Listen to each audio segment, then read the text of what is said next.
ಬೈದರ್ನ ನೌಬಾದ್ನಲ್ಲಿರುವ ಸರ್ಕಾರಿ ಪ್ರಥಮ ದರ್ಜೆ ಕಾಲೇಜು ಪ್ರಾರಂಭವಾಗಿ 50 ವರ್ಷಗಳನ್ನು ಪೂರೈಸಿದ ಹಿನ್ನೆಲೆ ಸುವರ್ಣ ಮಹೋತ್ಸವವನ್ನು ಹಮ್ಮಿಕೊಳ್ಳಲಾಗಿದೆ. ಸುವರ್ಣ ಮಹೋತ್ಸವ ಕಾರ್ಯಕ್ರಮದ ಅಂಗವಾಗಿ ಇಂದು ಉತ್ತರ ಕರ್ನಾಟಕ ಸುದ್ದಿವಾಹಿನಿಯೊಂದಿಗೆ ಮಾತನಾಡಿದ ಕಾಲೇಜಿನ ಪ್ರಾಂಶುಪಾಲೆ ಜಯಶ್ರೀ ಪ್ರಭಾ ಅವರು 1974ರಲ್ಲಿ ಪ್ರಾರಂಭವಾದ ನಮ್ಮ ಕಾಲೇಜು 50 ವರ್ಷಗಳನ್ನು ಪೂರೈಸಿದೆ. 50 ವರ್ಷಗಳನ್ನು ಪೂರೈಸಿದ ಹಿನ್ನೆಲೆ ಸುವರ್ಣ ಮಹೋತ್ಸವ ಕಾರ್ಯಕ್ರಮವನ್ನು ಹಮ್ಮಿಕೊಳ್ಳಲಾಗಿದೆ. ಈಗಾಗಲೇ 2024ರ ಅಕ್ಟೋಬರ್ನಿಂದ ಇಲ್ಲಿಯವರೆಗೆ ಶೈಕ್ಷಣಿಕ, ಕ್ರೀಡಾ ಹಾಗೂ ಸಾಂಸ್ಕೃತಿಕ ಕಾರ್ಯಕ್ರಮಗಳನ್ನು ಹಮ್ಮಿಕೊಳ್ಳಲಾಗುತ್ತಾ ಬಂದಿದೆ. ಇದೇ ರೀತಿ ಫೆಬ್ರವರಿ 18, 19, 20ರಂದು ಸುವರ್ಣ ಮಹೋತ್ಸವ ಕಾರ್ಯಕ್ರಮವನ್ನು ಹಮ್ಮಿಕೊಳ್ಳಲು ಚಿಂತನೆ ನಡೆದಿದೆ. ಮುಖ್ಯಮಂತ್ರಿಗಳು ಮತ್ತು ಉನ್ನತ ಶಿಕ್ಷಣ ಸಚಿವರನ್ನು ಕಾರ್ಯಕ್ರಮಕ್ಕೆ ಆಹ್ವಾನಿಸಿ ಅವರು ನೀಡುವ ದಿನಾಂಕದ ಆಧಾರದ ಮೇಲೆ ದಿನಾಂಕವನ್ನು ಖಚಿತಪಡಿಸಲಾಗುವುದು ಎಂದರು. ಕಾರ್ಯಕ್ರಮದಲ್ಲಿ 1974ರಿಂದ ಇಲ್ಲಿಯವರೆಗೆ ನಮ್ಮ ಕಾಲೇಜಿನಲ್ಲಿ ವಿದ್ಯಾಭ್ಯಾಸ ಮಾಡಿದ ಎಲ್ಲ ವಿದ್ಯಾರ್ಥಿಗಳನ್ನು ಆಹ್ವಾನಿಸಲಾಗುವುದು ಎಂದು ತಿಳಿಸಿದರು.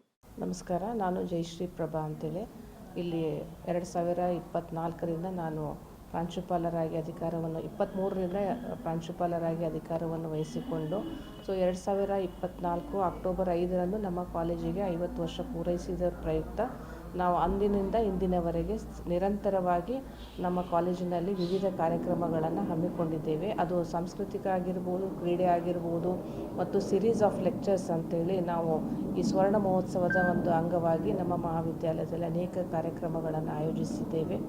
ಈ ಒಂದು ಕಾಲೇಜು ಅತ್ಯಂತ ಹಳೆಯ ಕಾಲೇಜು, ಇಡೀ ಜಿಲ್ಲೆಯಲ್ಲೇ ಒಂದು ಹಳೆಯ ಕಾಲೇಜಾಗಿದ್ದು ಈ ಒಂದು ಕಾಲೇಜಿಗೆ ವಿವಿಧ ಅಂದರೆ ಪ್ರತಿ ಒಂದು ಹಳ್ಳಿಯಿಂದ ಜನರು ಈ ಕಾಲೇಜಿಗೆ ಬರ್ತಾ ಇದ್ದಾರೆ. ಈ ಒಂದು ಕಾಲೇಜಿನಲ್ಲಿ ಎಲ್ಲ ರೀತಿಯ ಸೌಲಭ್ಯಗಳಿದ್ದು ಮತ್ತು ಹೆಚ್ಚಿನ ಸಂಖ್ಯೆಯಲ್ಲಿ ವಿದ್ಯಾರ್ಥಿನಿಯರು ನಮ್ಮ ಕಾಲೇಜಿನಲ್ಲಿ ಅಧ್ಯಯನ ಮಾಡ್ತಾ ಇದ್ದಾರೆ.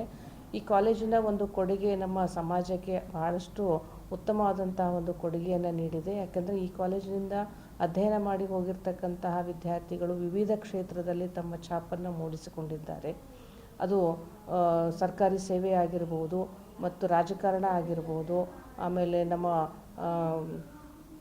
ಫಿಲ್ಮ್ ಇಂಡಸ್ಟ್ರಿಯಲ್ಲೂ ಕೂಡ ನಮ್ಮ ಮಹಾವಿದ್ಯಾಲಯದ ಅನೇಕ ವಿದ್ಯಾರ್ಥಿಗಳು ಮತ್ತು ಪೊಲೀಸ್ ಡಿಪಾರ್ಟ್ಮೆಂಟಲ್ಲೂ ಅನೇಕ ವಿದ್ಯಾರ್ಥಿಗಳು ಇವತ್ತು ಅವರು ತಮ್ಮ ಸೇವೆಯನ್ನು ಸಲ್ಲಿಸ್ತಾ ಇದ್ದಾರೆ.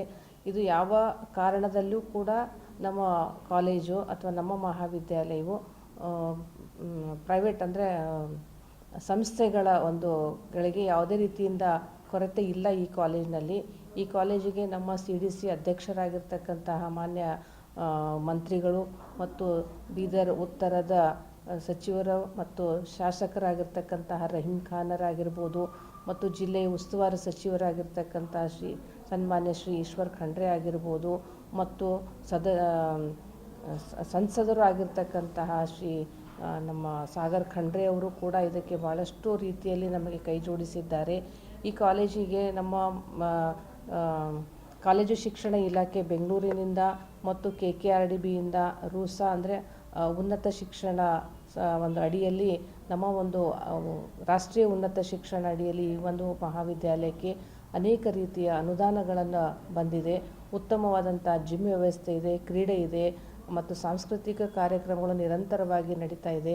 ಹೀಗಾಗಿ ಈ ಎಲ್ಲ ಜಿಲ್ಲೆಯ ಎಲ್ಲ ಒಂದು ಕ್ಷೇತ್ರಗಳಿಂದ ಅಥವಾ ಎಲ್ಲ ಒಂದು ಹಳ್ಳಿಗಳಿಂದ ವಿದ್ಯಾರ್ಥಿಗಳನ್ನು ಆಕರ್ಷಿಸ್ತಕ್ಕಂಥ ಒಂದು ಮಹಾವಿದ್ಯಾಲಯದ ಇದು 50 ವರ್ಷಗಳಲ್ಲಿ ಭಾಳಷ್ಟು ಒಂದು ಉತ್ತಮವಾದಂತಹ ಒಂದು ಕೊಡುಗೆಯನ್ನು ಸಮಾಜಕ್ಕೆ ಇದು ನೀಡಿದೆ ಅಂತ ಹೇಳಲಿಕ್ಕೆ ನನಗೆ ತುಂಬ ಹರ್ಷವೆನಿಸ್ತದೆ.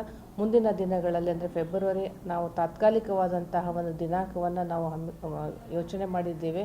ಅದು ಫೆಬ್ರವರಿ 18, 19, 20ರಂದು 3 ದಿನಗಳ ಕಾಲ ನಮ್ಮ ಮಹಾವಿದ್ಯಾಲಯದಲ್ಲಿ ಈ ಒಂದು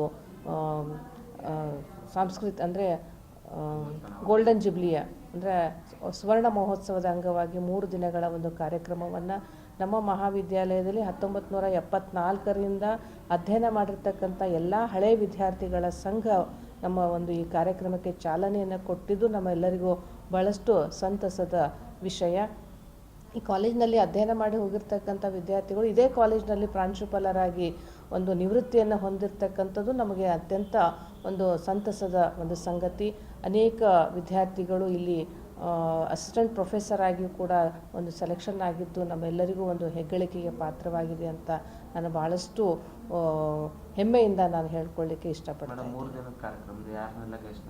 ಈ 3 ದಿನದ ಕಾರ್ಯಕ್ರಮದಲ್ಲಿ ನಮ್ಮ ಮಾನ್ಯ ಉನ್ನತ ಶಿಕ್ಷಣ ಸಚಿವರು, ಸಾಧ್ಯ ಆದರೆ ನಮ್ಮ ಮುಖ್ಯಮಂತ್ರಿಗಳು, ಜಿಲ್ಲಾ ಉಸ್ತುವಾರಿ ಸಚಿವರು, ಶಾಸಕರು, ಬೀದರ್ ಜಿಲ್ಲೆಯಲ್ಲಿ ಬರ್ತಕ್ಕಂಥ ಎಲ್ಲ ಶಾಸಕರು ಮತ್ತು MLCಗಳು, ವಿಧಾನ ಪರಿಷತ್ತಿನ ಸದಸ್ಯರನ್ನೆಲ್ಲ ಒಳಗೊಂಡ ಕಾರ್ಯಕ್ರಮ ಇದಾಗಿರುತ್ತದೆ ಅಂತ ನಾನು ಹೇಳಲಿಕ್ಕೆ ಇಷ್ಟಪಡ್ತೀನಿ.